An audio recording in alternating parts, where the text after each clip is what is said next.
to check and present to us the investigation report. Ang tanong lang ni Chairman Dan is, sino nagutos? If not you, who is? Who? Who? Ang nag-utos po? Oo, naipasok doon sa Bartolina. Sino? Hindi po akong nag-utos. Sino nga? Ba't hindi mo mabanggit sino? Ba't hindi mo mabanggit sino? This will be your last chance. I will cite you in contempt. You're lying. The commander of the guard. Sandali, you should not speak. I'm speaking unless you're recognized by the chairman. Ang tanong lang diretso, sino nagutos? If not you. Commander of the guards po. Commander of the guards. Sino? Inspector Noni Poro, then ipapasa po yan sa So no, wag mo akong lituin sa procedure.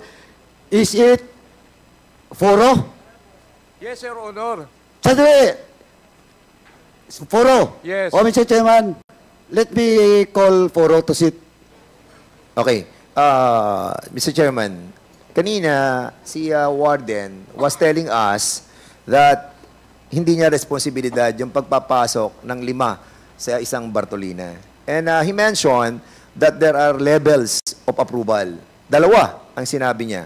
Unang level, pangalawang level. Tanong ko sa iyo, Senior Inspector Nonoy Poro, pang-ilang level ka sa approval? Pangalawa po. Pangalawa. Actually, pang-tatlo po ako. Pangatlo. So may first level, may second level, ikaw pangatlo. So ikaw ang final approval.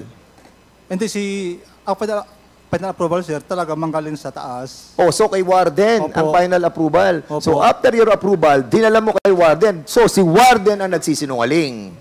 So ngayon, ang final ng approval ng pagpapasok ng 3 Chinese together with the 2 PDLs is under your jurisdiction, Warden. Di ba? Ayun ang sabi ni Senior Inspector Nonoy Poro. Am I right? Kasi ikaw ang sinasabi mo, pangatlong level ka. From the superintendent, sir. From the superintendent, mayroon pang assistant superintendent for security and operation. Oo. Punta po sa akin, commander of the guards. Papunta na po sa ship. So ikaw ang nagsabi na dalhin yung 3 sa iisang Bartolina. Hindi po. Sino? May advice po si Sir Jerry na... Sino may advice? May advice po si superintendent. So may advice si superintendent Opo. na ipasok sa isang Bartolina yung 5. Opo. O yun. Sagot. O, you refuse to answer? Yes. You refuse? Mr. Chairman, with that, I move to cite in contempt Colonel Padilla in violation of our internal rules, Section 11, paragraph C. Mr. Chairman, refusal or evasive to answer questions without legal excuse. So move, Mr. Chairman. There is a motion to cite in contempt Superintendent Padilla for violating Section 11, paragraph C of our rules of procedure governing inquiries in aid of legislation. Duly seconded.